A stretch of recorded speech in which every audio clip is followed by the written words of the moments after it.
I got married to a man who liked me even though I was fragile and shy. I thought we were happy, but while I was in the hospital, my husband met a beautiful divorced woman. He decided to leave me, saying I didn't work and wanted $800 a month as compensation. He went ahead with the divorce coldly. My name's Michelle, and I quietly work in an office at a real estate company. I've never been particularly interested in real estate or office work. Since I was a kid, I've been physically weak and sometimes end up in the hospital because of my internal organs, though it's not life-threatening. People were worried if I could work, especially with my health issues, but my parents suggested I try office work. I've been managing fine, even with occasional hospital stays. I've been doing well at my job, and my colleagues understand my situation. I met my husband Tony at a social gathering set up by a friend, kind of like a group blind date.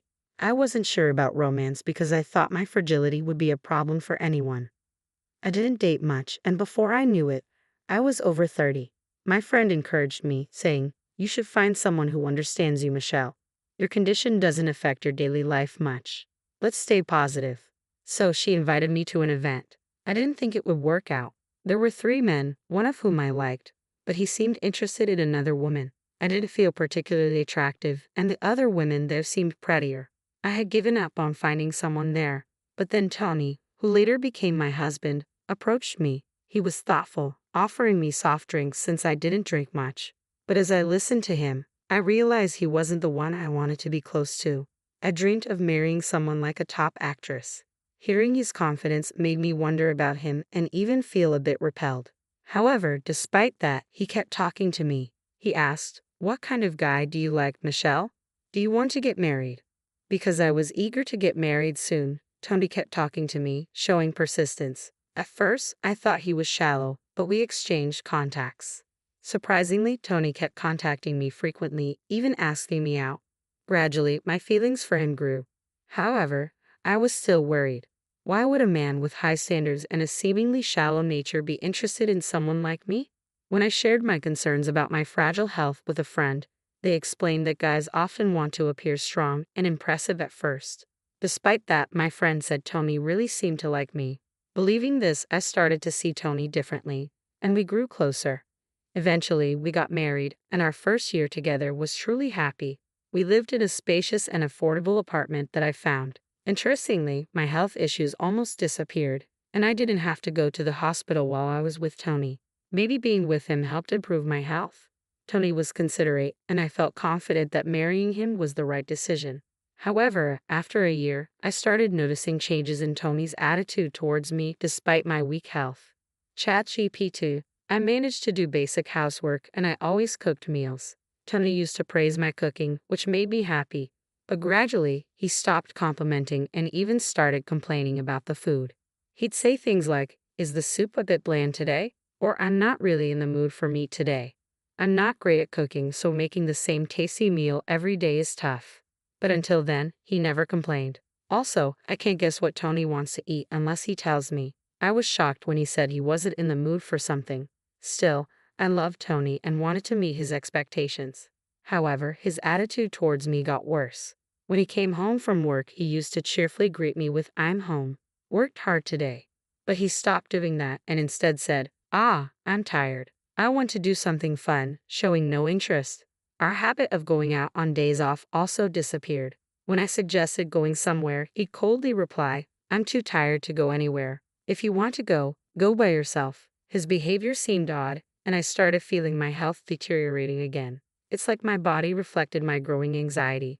Then Tony started coming home late from work and going out with friends on his days off, saying he wanted to rest. "I'll be back soon," disregarding me entirely. This behavior went beyond just being odd. It started to breed distrust in me. At the same time, my physical condition began to resemble the times I had health issues in the past. If this continued, I would end up hospitalized again, and I wanted to avoid that. Hospital stays usually last about 2 weeks, something I'd rather avoid. So I wanted to talk to Tony about our situation. One day, when he returned from an errand, I asked him honestly, "Hey, you've been acting strange, haven't you? You're cold towards me. Have you started to dislike me? If you have something to say, say it. Otherwise, I'll go crazy." But he, perhaps drunk, bluntly spoke his true feelings to me, saying, I'm not doing anything with you. I haven't started to hate you, but I don't love you anymore. Are you misunderstanding something? I dated you and even married you, you know. Besides, your income is low. I'm just stressed because there's nothing fun to do. He spoke in a detached manner. His clear and blunt words left me speechless and caused deep emotional hurt. The anger and sadness that followed were overwhelming. It was as if he didn't care about me anymore. Essentially, he had reluctantly dated and married me. This reminded me of when we first met at the mixer. I realized he had his sights on another woman. When she showed interest in another man, he turned to me, the leftover one. I thought his eagerness to marry was genuine, and I was his only viable option at that time. My fears about him being frivolous and not serious about someone like me were confirmed. As these thoughts raced through my mind, my health worsened. There was one thing I wanted to correct in Tony's words, but I no longer felt the need or desire to say it. Not wanting Tony's care, I called my workplace to inform them of my impending episode and took a taxi to the hospital. After a 2-week stay, I returned home still uncertain about how to proceed with Tony. But upon my return, he said something completely unexpected. "Oh, you're back. Did you get some rest?" I was surprised. "I knew you were weak, but I didn't expect you to be hospitalized." His way of speaking showed no concern for me at all.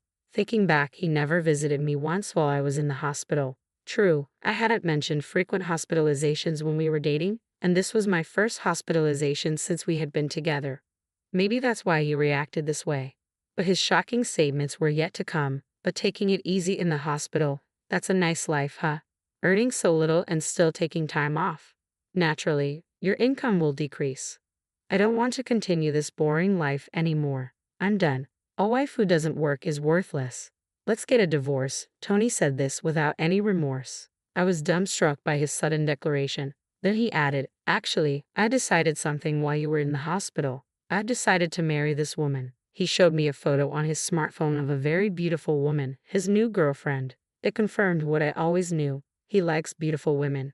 This woman is my childhood friend. I was surprised at how beautiful she's become when we met by chance recently. He grinned as he explained this to me. Moreover, regarding our separation, he said, "The reason for the divorce is your fault. I'm the victim because I have a wife who doesn't work. So you should pay me compensation of $800 a month. It's your punishment for using me for so long." He expected me to pay despite thinking my income was low and him, the victim. How twisted could his thinking be? I was shocked to face such a situation soon after returning from the hospital, but I quickly regained my composure and honestly thought, this means I can separate from him right away. Deep down, I had already reached this conclusion. It's best to part ways with him. But divorcing so soon after getting married. Surprisingly, I was conscious of what others would think. However, his current behavior was a wake-up call. I decided to accept his demands, so I took out the divorce papers I had prepared earlier, signed my name, and handed them to him. "All right, if you have a new fiancé, I understand. Here are the divorce papers. Sign them quickly," I said. He looked surprised for once and said, "Oh, that was quick. Sometimes you do think. Now we can get divorced." He signed the papers, grinning, and handed them back to me, saying, "Don't forget about the compensation. Start transferring it by the end of this month." Then he went back to his room. He must have been surprised. He didn't expect me to comply so easily. But I had been contemplating divorce anyway. It was just a matter of time. However, I hadn't accepted everything he said. Compensation, that's another story which he'll realize later. A week or so after moving out of the house I shared with Tony, my health was stable, and I was going about my daily life. After work one day, I checked my phone and saw over 200 missed calls from an unknown number. What? Over 200 missed calls? When I opened the history, Tony's name was listed repeatedly. Seeing this, I couldn't help but feel relieved because I knew why he had been calling. When I called him back, his panic was obvious. "Hey, I got a demand for $50,000 in compensation. That's too much, don't you think?" But how could he not understand without an explanation? "Well, you were cheating on me with your fiancé. While we were still married, right?" Was her name Hillary Johnson? "She's really beautiful, isn't she?" He was flustered when I mentioned her name. "What are you talking about? More importantly, how do you know her name?" The answer was simple. Why do I know? Because I hired a detective. Your actions were obviously suspicious, so I decided to ask for a little help. They contacted me right away, saying it was a definite case. They even showed me proof photos. According to the latest information, you had her stay over at our house just 3 days ago. Right, by the way, I filed for divorce the day before yesterday, so we were still married 3 days ago. Telling him this, he looked like he was about to explode. He had demanded compensation from me, but this was why I refused to accept that part. Detectives are amazing, but they sure cost a lot of money. When I mentioned that, he nervously asked, "That's true, but you don't have that kind of money, do you?"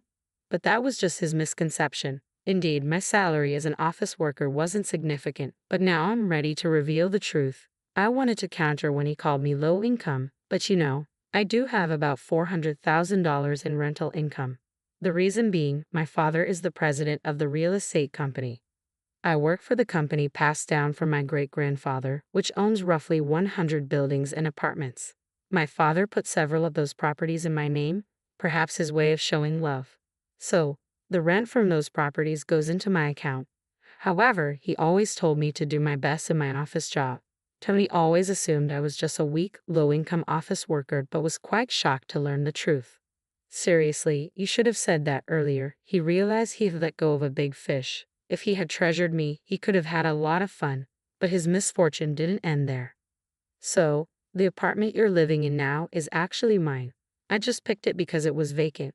That's why there was no rent, but if you continue living there, the rent is $2,000 a month. Looks like your entire monthly salary is going to be gone. He always claimed I was low income, but his salary wasn't great either. That's why I chose one of my properties for him. Now it might be too late to tell him. And then another tragedy struck him. The beautiful fiancée, Hillary, apparently got to know the truth. It seems she was being claimed for compensation as his affair partner, and naturally, the engagement was called off, and she disappeared from Tony's life. Tony, having spent his meager salary and even borrowed money to impress Hillary, ended up with nothing in the end. It's a result of his arrogance and lack of effort, thinking he could land a big catch without trying. As a result, Tony lost his wife, his home, and his new fiancé in an instant. All that remained was his considerable debt. Finally, he said to me, "Hey, let's give it another try. You're the one for me, after all." Such a desperate statement. But without it, he would have an even more boring life than before. However, as far as I'm concerned, he no longer means anything to me. But you would say you were just with me because you had no choice, right? Don't worry about me. I'll be fine, I replied casually and decided to end the call. His calls continued, but they were so annoying that I blocked his number. Since then, he has been evicted from the apartment and lives in a shabby place, struggling with debt. He works from morning till night, but another hardship hit him. Hillary's acquaintances, tough-looking guys, found out where he lived and started threatening him. "You're going to pay the compensation she's being charged with too." While their methods are forceful, what they say isn't unreasonable. After all, Hillary was deceived. Thus, Tony's debt only grew. Now he's so dispirited that no one wants anything to do with him. As for me, I'm in good health, free from major stress. The episodes have stopped, and overcoming this huge obstacle has perhaps made me mentally stronger. My office work no longer suffers, and my parents are happy. Now I focus on not stressing myself and being honest with my feelings. When asked about my next relationship, I think I'll stay away from it for a while. Work has become enjoyable, and I find it fulfilling. Before thinking about romance, I plan to travel, something I couldn't do before.